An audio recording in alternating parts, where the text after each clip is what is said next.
Welcome to the Sound and Marketing Podcast. Today we conclude our interview with Vijay Iyer of AMP Sound Branding. Vijay and I discuss the importance of putting real thought into what your brand sounds like. He finished the last interview with the brilliant example of the James Bond franchise. Be sure to check it out if you haven't already. All music and sound should be looked at not as does your brand fit to the sound, but does the sound fit to your brand? AMP put out a report on the best audio brands. Was it of 2019? I'm guessing 2019, not 2020. So we started actually best audio brands, the ranking we did for the first time last year. And it kind of touches on a number of the things that you asked, right? So really figuring out what's the current situation out there. Are brands effectively using Sonic? And to start us off, what we looked at and how can you improve that? How can you create more efficiency? How can it be more engaging? But particularly just kind of getting a level set and then also looking at it over time. So 2020 is our second report. We built it off the Interbrand's top 100 because we needed a reference point from a perspective of, okay, what are the top 100 brands? Also one that a lot of marketeers can follow and say, okay, I get that.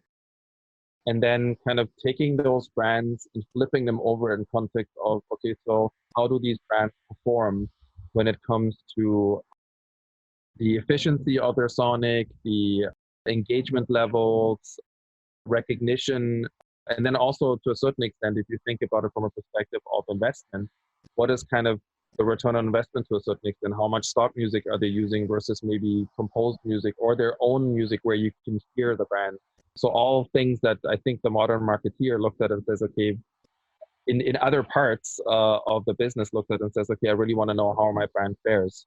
And that's how we got into best audio brands, really. Can you kind of touch on why MasterCard all of a sudden just got to the top of the list? I think it's interesting. So we got into a situation where essentially MasterCard took the top spot this year, which was McDonald's before. And the reason is primarily, there's a number of reasons. But I think one of the primary reasons is because MasterCard has done something. They started off with creating a Sonic identity across the board that is similar to basically a Sonic DNA-based approach. And then they did something really good, which is they took it and then consistently rolled it out across touchpoints. You hear the brand not just on TV and in digital media, but you also hear it at the POS. There's integration across other platforms into experiences. For instance, the Priceless Restaurant in New York, which also features a whole Sonic concept and soundscape that is built around the Sonic DNA. So the great thing that Raja Rajamandan and his team have done is around the globe is really taking Sonic and flowing it into the whole customer experience and doing that very consistently. So that's one of the reasons why you see MasterCard rise, because the flip side is that some of the other brands that are still in the top 10 in parts maybe even step back a little bit because they, albeit that they might have strong Sonic elements, McDonald's is a great example where we've actually seen them use their Sonic logo, a little less in the material that we looked at. And we don't really know why that is. But you see a lot of movement within those brands. The completion, if you look at the other brands that kind of complete the top 5 shells in there, they do have a Sonic identity that they've rolled out and has some really strong elements. But then you also have brands like Apple, Amazon, and Google in there. And in their case, it's less so because they have a very clear Sonic identity that kind of runs through everything, but they do have immense strength in the case of Apple around the product sounds that they have that are very recognizable from our device, from all of the devices that we have, to the way that they apply music in the context of their ads and other things. And then particularly voice. I think Google and Amazon have risen immensely because of the proliferation of voice and the amount of interactions that happen there. So a few different angles, but in MasterCard's case, it's really truly because of how they've consistently over the last 12 to 18 months started rolling out the Sonic brand as part of their sense-focused or census-focused marketing strategy, and that being one of the key elements of that strategy. Do you think that it's not as simple as this, but the fact that MasterCard committed to it, so they came up with something and then they just went for it. Do you think that that was a huge factor? Maybe not just that they went to number one, but just that it was so well received. Do you think they could have come up with something that maybe wasn't quite on point, but they stuck with it? Do you think that they would have had the same effect just because they didn't just try it here and try it there and try it here? It was all encompassing. Just your thought on that. Yeah, I think the question is also centered around authenticity, right? So what's really, really important in that context is with what they have an ability to authentically cater to different types of cultures, to different types of executions. So whether it's a sponsorship that they do in one space that requires maybe the sonic assets around that to be a little bit more centered around that. So I'm thinking they've done some work in the space of League of Legends, and the context that they created there was very much around that style of League of Legends, making authentic music that still feels like MasterCard but kind of fits in that. And then we found some work that they did in the inclusion space. So their CEO is very much focused on financial inclusion, and the social responsibility arm of MasterCard does a lot of in that space. And so similar there, you hear music in that space or sounds used that all are derived again from the sonic DNA, but at the same time very much focused and tied to the moods and the tonalities of that space. So making it authentic, I think that seems to me is something that MasterCard's all about across the board in the way that they communicate. And I think Raja Rajamanar is as their CMO and CCO is too. And I think they've done a really good job in making it authentic at the respective touch point. And a lot of it is obviously expressed through the music that you hear, but making it culturally relevant and authentic is, I think, important. And that's kind of interesting enough follows the philosophy that we have too, in the way that we then work with artists from all around the world to create authentic pieces of music versus it just being a composer sitting in New York or Munich or in Singapore working on a piece of music and trying to make it sound like something. I think they do a really good job in that space, and that kind of added to putting them in the number one position. And that kind of goes into another question that I had when I was researching you guys. There was a lot talked about on your site about how you're very international and very multicultural, and that you bring that into your company, which I respect. I'm just fascinated by how the more we authenticate ourselves on the diverse spectrum of everyone, the more sincere we are. How do you feel that your team being so diverse and global has inspired creations that are more widely received and understood? Actually, you asked me earlier how I got to AMP, and after a long time in the corporate world, I had an opportunity within that environment to also be part of a founding member of a startup and work in that space. But where the culture obviously is always a little different, even within the nucleus or being like inside a larger organization. But the thing about AMP that I loved is when I met the team the first day. So after talking to Uli and Michele, I walked around and kind of got introduced. And given my personal background, that is very much centered in diversity and inclusion, and from a personal history perspective, but also as a leader. The first person I met, I think, was our head of strategy, and he is from Iceland, studied behavioral science and music, but also had a bar for a year in London.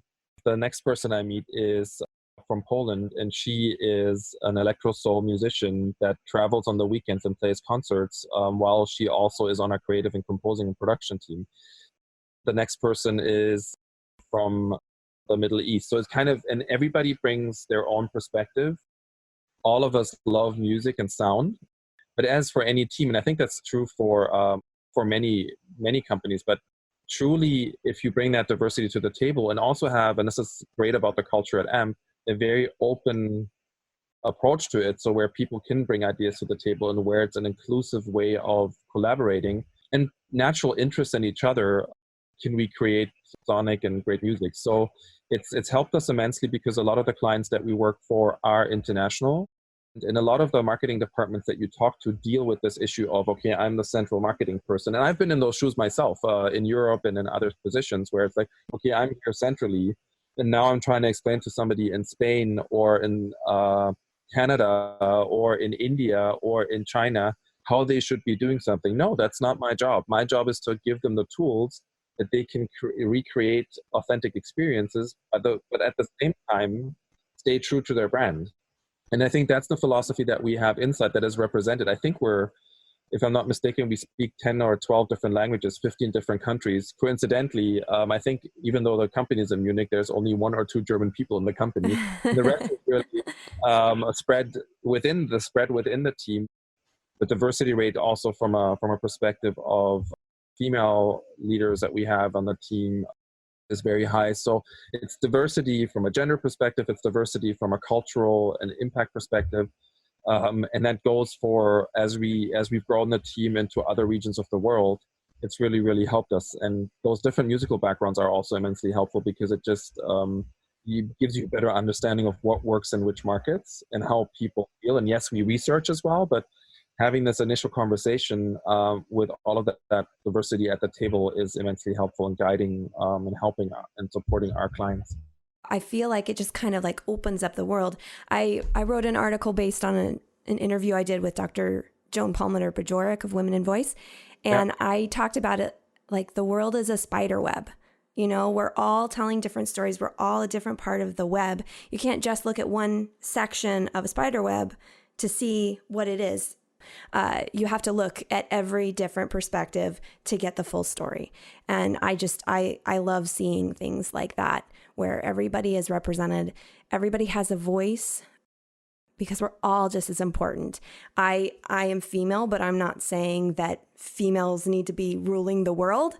It should be just that we all have an opportunity to speak. And if a female should rule the world, then that's great. But I fundamentally, I mean this, I'm not just saying this because I'm on the podcast and maybe because I'm a girl dad, but I definitely feel that we should have females ruling the world. The country that I grew up in and get to vote in has a female leader, and I don't, and not to make this political, but I think you see it around the world. I think there is so much potential there, but that's a whole different podcast. Yeah. And a whole different It's a whole other thing. I also believe that our 6-year-old at this point already thinks she's the female leader of the world. My 5-year-old thinks so. Yes. I think when she was 3, she decided that she actually said the words, "Mom, you don't know everything." I'm like, oh, great. I get to, I'm 6 years old. I know, Daddy. So I think back to your point, and you mentioned something really interesting. And as I was listening to the podcast, and it's been even a conversation in our space because we talked about voice earlier, right? So the conversation around the gender of the voice is an amazing conversation that's happening at the moment. Is it male? Is it female? Is it a genderless voice? What do we need to consider? And there's research around it, but there's also so much personal notion around that conversation that obviously being in a diverse environment, people bring different ideas to the table. And we've had amazing conversations about this on our team, but then also taking a step back. And I touched on this earlier with the idea of how do you sonically translate your brand through a DNA into different touch points. It all comes down again to, similar to in other spaces, what am I trying to achieve? So what is the best voice for a specific type of interaction? And at that point, then you can make a determination of, does it require agenda? Doesn't it require agenda? What are all of the right things to make decisions? But it always starts with, what is the type of emotional engagement that I want to have with a customer? And also, which state are they in when they connect with me through a specific channel? So voice, I think in that specific context is very interesting. And I love that the whole conversation around diversity in the voice space, because I think it's very close to the conversation that we're having around diversity inclusion in general across all industry, not just music. What I found in the voice industry is that it's large, but it's not. And so you get to know people pretty well, and everyone is so supportive of one another. Everyone's excited for them to succeed and, provide resources. And it's beautiful. And that's how I think the world should run. But that's just me. No, but it's true. I think we're, as I said, we've really accelerated the work on voice as a key sonic element over the past 12 months. And just this week, we've had a number of conversations again about it, and we've got clients, a number of clients that are coming to us, and also new clients that we just won, that have explicitly have asked for, yes, we want to understand what we sound like in the context of voice and what it does for us, both internally and externally. And that the funny thing, it even starts with the question of, it doesn't even have to be a voice assistant, right? It even starts with the question of, what does your brand sound like if you were to use voice over talent? So the idea of what's the there's so many things before the actual assistant. We think about the digital assistant in many ways because it's the what's currently a big topic, but similar to how does my brand sound like in music or translated into musical terms, the same is true for what does it sound like from a tonality perspective, and also what does it say. Not to digress, but one of the positions I had over the years, where I realized that how interesting it is I was the global head of communications for OnStar, the blue button in many different GM vehicles. And once you've been in a situation where you had to hit that red or blue button in the car, and you listen to the emergency advisors that are on the phone and how they manage everything from getting somebody to the hospital in a very dire situation, helping somebody in the car until first responders arrive, or even helping deliver babies, and the way that they speak and how they express that brand of helping and helping people to be safe, that's a really interesting consideration of what a brand sounds like through the voice of a human being. And that then translated into the future of technology from a perspective of voice assistants takes another whole different form. So very important to think about that as a brand, and very exciting space for us. Yeah, that definitely would, you'd have to do a lot of consideration for that, because most likely if they're pushing that button, they're stressed out, they're worried, they want someone to help them, comfort them. So all those factors need to be involved when you're thinking about what this sounds like vocally or just auditory. So I'm going to end with one more question. And just from your perspective, I'd like to know, what have you been seeing out there in the sound space and sonic branding and sound marketing that's really fascinated you, something that's really gripped you and gone, oh, wow, that's the future. That's really cool. I don't know if it's the future at AMP as we look at this idea of how do brands sustain over time from a sonic perspective. I mentioned the James Bond example, right? So our view and the hope that we have is that when we develop a sonic DNA and around that a sonic identity for our clients, that the longevity of having the ability to always shape as things change is something that we look at. And then with that, we try and keep an eye on everything that's going on in the space, and kind of where cultural things that are changing around the world, technologies that are changing. We mentioned voice a number of times, which I do believe is a key technology that is growing really fast. I just saw something that the MIT lab released, a platform where you can have famous voices read to your kids about SpongeBob and My Little Ponies, obviously. So I'm trying to figure out how we can do that. But where that goes from a perspective of, if I think of a generation, like I think they're called Generation Alpha, I think is the generation. Oh, is that what we're at now? Oh my goodness. I think it's the generation of the younger kids, like the the now born until maybe 10 or so, and how they're going to interact in the future. So I'm really looking at that, or we're really looking at that in the space, and there's some really interesting work happening specifically in that voice interaction space. The other thing is the rise of audible content in the context of particularly podcasts. I saw a statistic that I think on average in the US, people listen to about 7 podcasts a week, and how those have become brands and kind of also help rebrand individuals and give them a platform. The same is true, you see it in other channels. Sound, voice, combined maybe also with visual, grow immensely. If you think about platforms like TikTok and others where they wouldn't really work without sound. So we're looking at all of those and how they form cultural behavior. The last few weeks, I think the last 7 or 8 weeks or 9 weeks, have also been a really good reminder on how music and sound really can touch us in our deepest, and also can bring us together.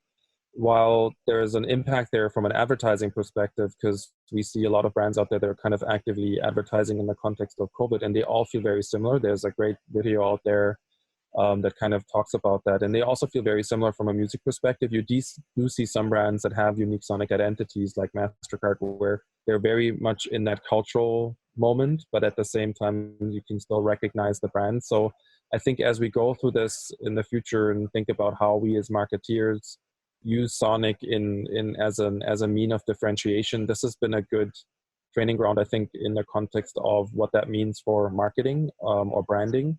But at the same time, coming back to my point, I think it's been great to see the reminder of how music and sound can be a connecting element, particularly as we're in our homes, as we spend more time with our families, as you see more and more people play music again at home or step outside and play music for first responders. And there's something in there that I think we should harness and keep with us as we go through the next 1 or 2 years and see where that goes. So not forgetting the power of music and the power of sound and what it does to us, both personally as well as how we can leverage that professionally.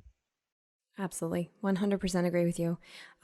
Yeah, during this time, we're all sensitive. We're all going through the same thing, which in that itself, I think is beautiful, that we're all on the same level playing field. Everybody is experiencing this. And when we can bring music and sound in to relate, to comfort, to help, there's just so many elements that music is stepping up, and it's stepping up more than other outlets a lot now.